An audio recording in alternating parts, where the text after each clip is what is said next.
And we are live. Welcome to the podcast, Kim. Thank you very much.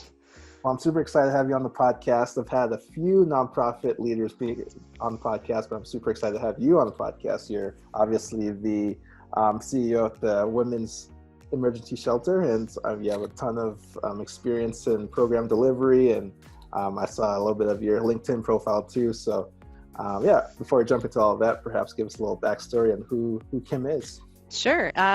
So thanks very much for having me today. So I've been the CEO at the Calgary Women's Emergency Shelter now for just about 7 years. And so it seems weird to have a focus on family violence and abuse, but that's really been my passion, is really ending that issue in our community. And so it was a dream job really to get to, and an honor to serve in that way in that organization. And prior to that, I did a lot of work with homelessness and child abuse and still domestic violence as well. But it's felt like my career was sort of building to the point of landing in this particular role. So it's been great. Yeah. That's awesome. Have you, stepping back a little bit, I know you went to the University of Regina. Yes. Yes, I did. How'd you end up in Calgary? That's an interesting story, actually, because I went to U of R, and actually, so it's interesting because back then you didn't have to register a lot in advance. I literally showed up the day before and said, hey, maybe I'll take some classes.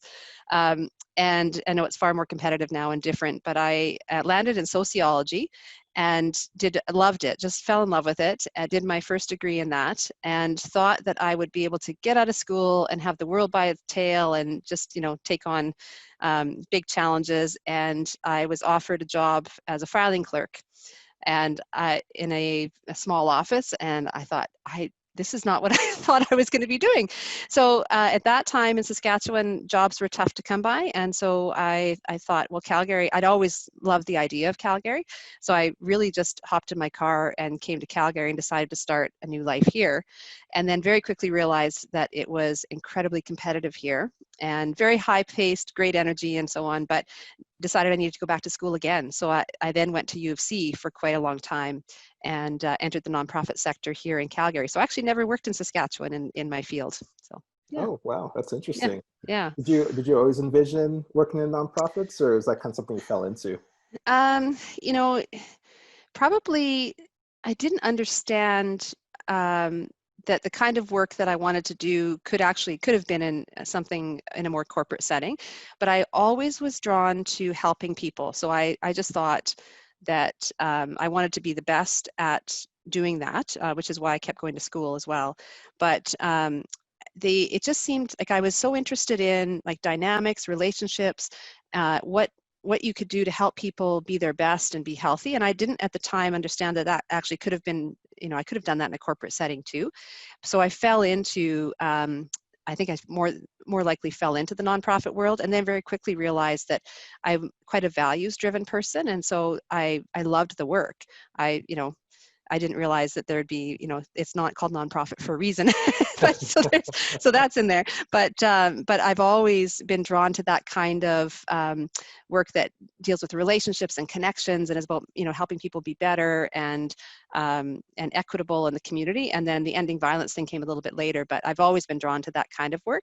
And then once I landed here in Calgary, because what's interesting about nonprofit in Calgary is that it's far more entrepreneurial than other provinces, right? So it's not, just because you're a nonprofit in Alberta doesn't mean you have to work for government. There's so many things you can do.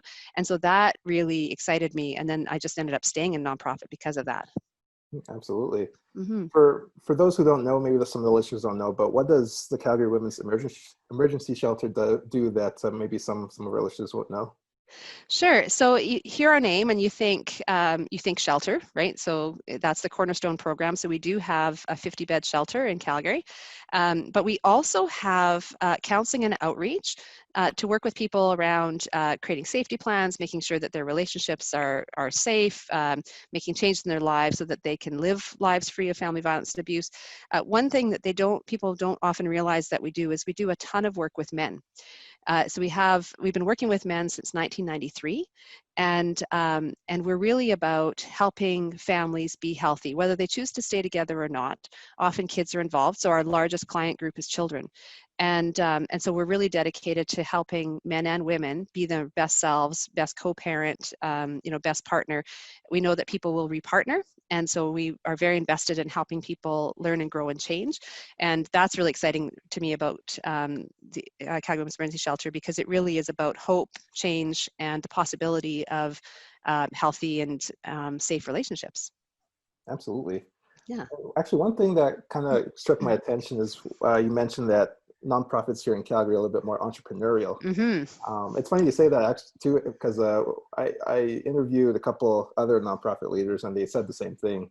Interesting. Yeah. But for your perspective, Kim, would you say you're an entrepreneur, have that entrepreneurial spirit in you? Yeah, probably. People that know me would say that. I am not ever really content with the status quo. So I'm always changing things. If you were to ask people at work, they would say that that I'm always looking for how we can do things better, how we can be different, what's the niche, what are we missing? So it's never stagnant. Like it's always growing, which drives some people crazy a little bit, because it's it's always moving and changing and growing. But I have the belief that if you're going to work in nonprofit and you're going to really have people's lives in your hands, it there's an obligation, I think, to be your best and to be innovative and constantly challenging the status quo so that you can be the best for people, because it sometimes nonprofits are kind of the last resort for people that are really struggling.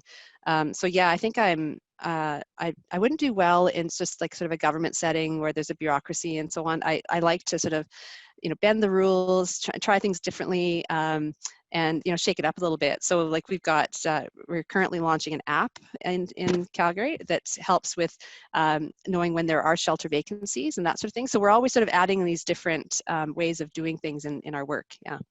Absolutely.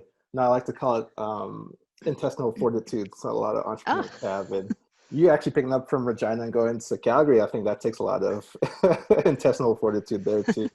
But when you first started your career, what do you wish you would have known now that you've kind of progressed? You know what? That's a really good question too. I wish that I had understood then the power of the systems that are in place in sort of that social service, human service world. I think I had dreams and ideas about changing the world, right? Taking it on, changing the world, making it great. And then you start to realize that the nonprofit groups are actually a system as well. And that's a hard thing to come to realize when you're a young professional and you just want it all to be amazing and great. And then all of a sudden you realize, oh, there are some rules and systems and things in place that you can't really change overnight. And so I think I wish I would have known that sooner. And I probably would have had a different kind of patience in my earlier career. I think now I'm in a place where I've been around long enough and I understand how some of that works, that I can challenge things differently now in my career than I could have earlier. But I wish that's one thing I actually wish I would have known. It would have saved a lot of frustration and maybe helped me be a little more strategic as I move through my career. Yeah. Had some tough lessons. Yeah. Yeah. Yeah. Well, I mean, hindsight's always 2020. Yeah. But yeah, there's one thing I did want to ask you is obviously through everybody's path, we always go through challenges and Mm-hmm. failures. Although I don't like calling it failures, just learning opportunities. But Mm-hmm. for you, Kim, have you had any challenges, or Oh, how'd you overcome those challenges? I've had tons of challenges. It's funny when you think about, like when you say picking up and moving here was entrepreneurial, it was. I ended up being homeless when I moved to Calgary. Wow. So I lived in my car for a while, and so I was lucky I had a car, but it was a very old, expensive car, but it cost me a lot of money. But so I think that was sort of my first real hurdle in coming to the city and trying to figure out how to make it. And I refused to go back home to Saskatchewan. I insisted that I just needed to make it. So I pushed through and found ways to get through that and get back into school and then really dig in and fight that fight for equity for people and to make sure that people have opportunities. So that was sort of one of my first early challenges. I think, yeah, that'd be probably one of the biggest ones I faced. Yeah, absolutely. Yeah. I mean, lots of people are facing tons of challenges right now because of the pandemic. But for you personally, Mhm. have you seen anything on your side, even maybe even professionally as well? Um, for a challenge right now, Yeah. uh, oh, there's so many. I think what worries me right now, I think, is that the pandemic is really changing how people relate and how we connect, and so it's been a challenge to try and innovate in this context, a service that really relies on people reaching out to us in a way that they have privacy and safety. And so it's changing how we connect with community, how we connect with our client base, and it's changing how people ask for help and how we help each other. So I think for me, that's a challenge I'm seeing right now is how do we build safety, build connections for people at a time when we're being required to social distance and, isolate sometimes and those kinds of things. So it's because my work is all about relationships, right? Everything that I do is all about conversation, relationships, and connection. And the COVID situation is making that far more challenging and difficult. And I worry that there are people that are trapped in really difficult circumstances that now don't have that connection to the outside world. Absolutely. Yeah, speaking of relationships, I find relationships are also very important when you're going through your career and path. Mm-hmm. For you personally, though, have you had any like mentors or even Yeah. resources that's really helped you along the way? Mentors, I have been very, very lucky and fortunate. I early on when I moved to Calgary, I met this wonderful woman who was she actually hired me, and I remember saying to me, "Someday I'll work for you," and I was like, "No, you won't," and almost happened. Unfortunately, she passed away before that could happen. But she was an early mentor for me, and then I had one other person. Actually, all my mentors have passed away. I just realized that. That's kind of sad. But I've had people that have influenced my career absolutely and pushed me to be more self-reflective and really concentrate on learning how to um, uh, shine a light on my own blind spots and be able to work on myself so that I can be better in relationships and in connections. I think that ties a little bit. So a resource that I use a lot that I rely on, I don't know if you've heard of the Enneagram, but so I've done the IEQ 9, and I do a lot of work with myself around that self-reflection and understanding my core type and style and how I can grow and develop and be better with people and in my role. So that's been a game changer for me too. Absolutely. Speaking of self-reflection, if you have to self-reflect and really boil down who Kim is, what your unique skill is in one word or even one trait, what would you say Huh. that is? Tenacious, maybe. Yeah. Tenacious. Yeah. Yeah. Yeah. Awesome. Um, yeah, my next question was, what's, like I mentioned, I talked to a lot of nonprofit leaders, and Mm-hmm. they always talk about the nonprofit myth, but I'm just curious from your Mm. perspective, what's one common myth about nonprofits that you wish you would debunk? Um, you hear this all the time as a myth out there that people think if you're in nonprofit, you're in the human service sector, that you don't need math. You actually need math. So unfortunately for me, because it really, I think we do it a disservice if you don't treat it like a business, right? And there are all these aspects of nonprofit. And so, yeah, math's part of the equation, whether it's, fund development or the accounting side or your outcomes and your stats and your stories, that kind of thing. So it's, yeah, if you're wanting to go into nonprofit to avoid math, yeah, you can't avoid math. It's unavoidable. That's right. You're Math right, will it's find true. you wherever you are. Yeah, Yeah, that's right. exactly. One question I do love to ask too is, what's one question that you never get asked that you wish you would be asked? Uh, so many people, when they hear what I do for a living, they always ask, typical questions about why doesn't she leave, or, lots of those kinds of questions. One question I never really get asked is, what do we need to do differently to really make a difference in ending family violence and abuse, right? So people are very interested in the services, they're very interested in that sort of angle of the work. But yeah, no one really steps back and asks sort of what needs to be different on a more global scale to really make a difference. They're very interested on the relationship side of things and on the micro side. Yeah. Absolutely. which leads me to my next question. What needs to be what needs to be That's a good trick there. So, I think what needs to be different is the issue is so passionate and personal for people that I think it's easy to get drawn into the more relational and micro level of the problem. Whereas I think what we need to be thinking about differently is really stepping back and seeing the issue more in context within our society and within our relationships within our community differently, so that we're seeing all of it rather than just one side of it. For so many years, shelters were a very needed and useful resource, but that was only one part of the solution. And then slowly we've started to work with men and boys. We're working with teenagers a little bit. Like there's some of those things are shifting. And then we also look at systems. But I think what really needs to change is that there needs to be a community perspective that includes all of that, and that all of that is seen as valid and valued in how we actually work to end this issue. And it's changing. Like I think, if people were to ask me 5 years ago, if I were to talk about our men's program, people would be shocked that we work with men and why do you do that? Why are you diverting resources to men? Now that's changed so that people actually understand why we're working with whole families and with men and boys and that sort of thing. But I think the next step is really looking at it from a community perspective and the bystander piece, and understanding that we all have a part to play in ending violence. And as long as we think it's somewhere deep inside ourselves that it's okay in certain settings, it's going to keep happening.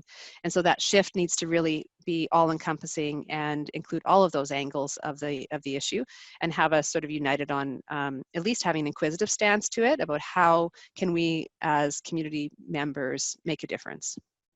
Absolutely. One thing I did forget to ask was, obviously with the pandemic, things are shifting more to digital and online. Have you guys had to make that pivot as well?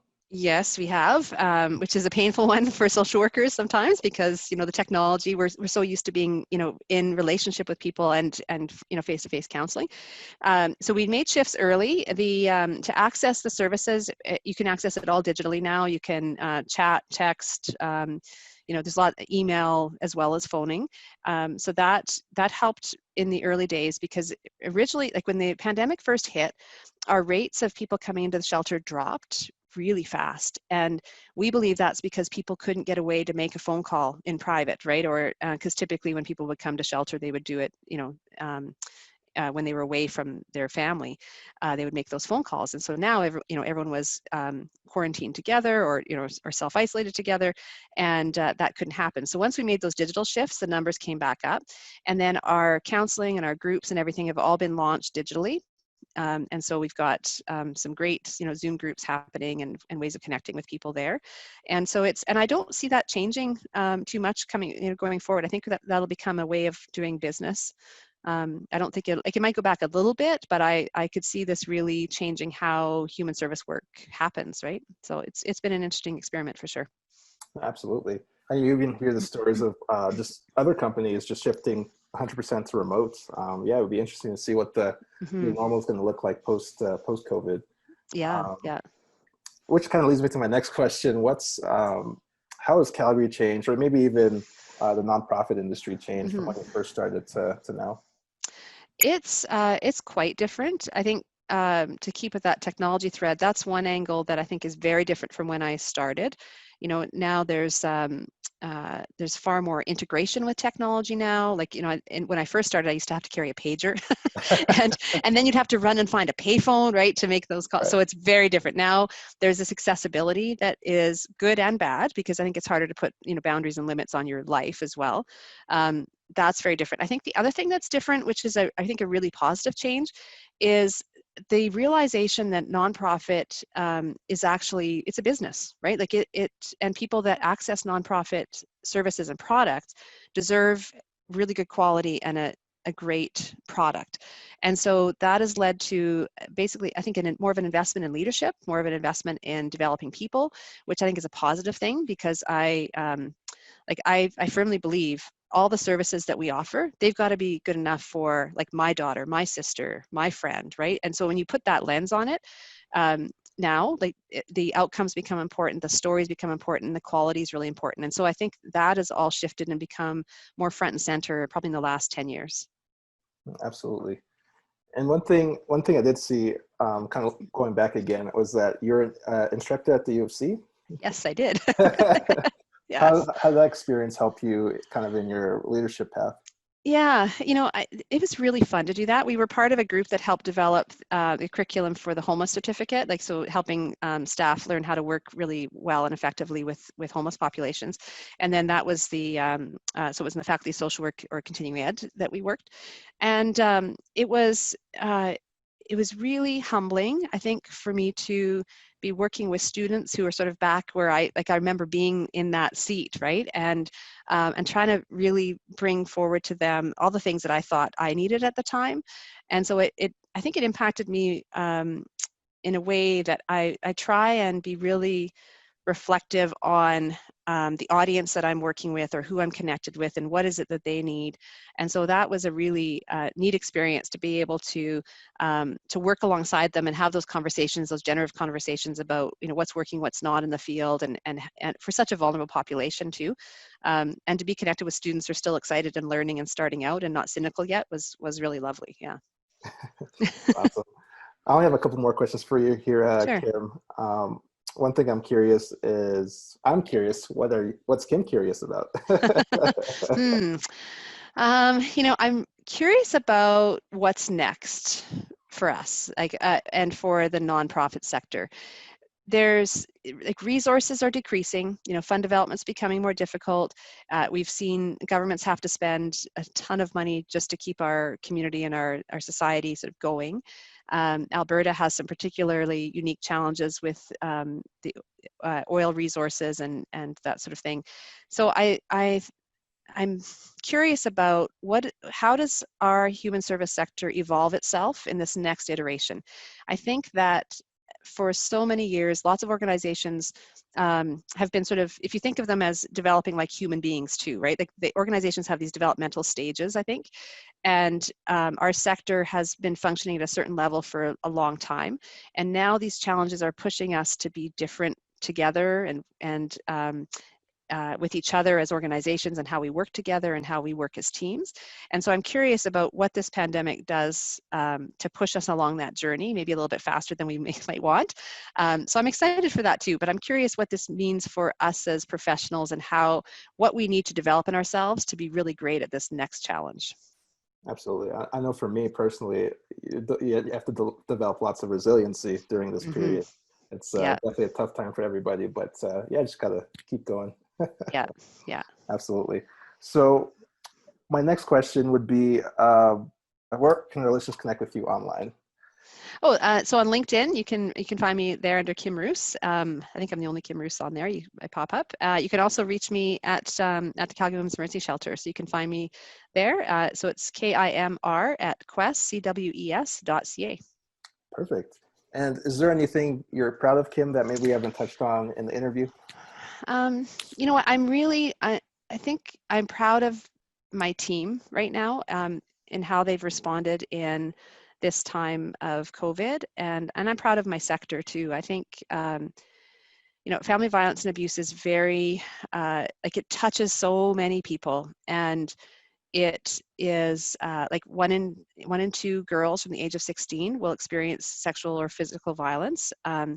And so if you think about all the people that and just all the women and cut it in half and know that half of them are going to have this experience, our team really pivoted well and quickly with COVID, and our sector did too, in a way that was trying to make sure no one dropped in the system, right? That there was help still there. So I'm very proud of them for that. I think that was at a time when everything was scary and they were dealing with stuff in their own personal lives too.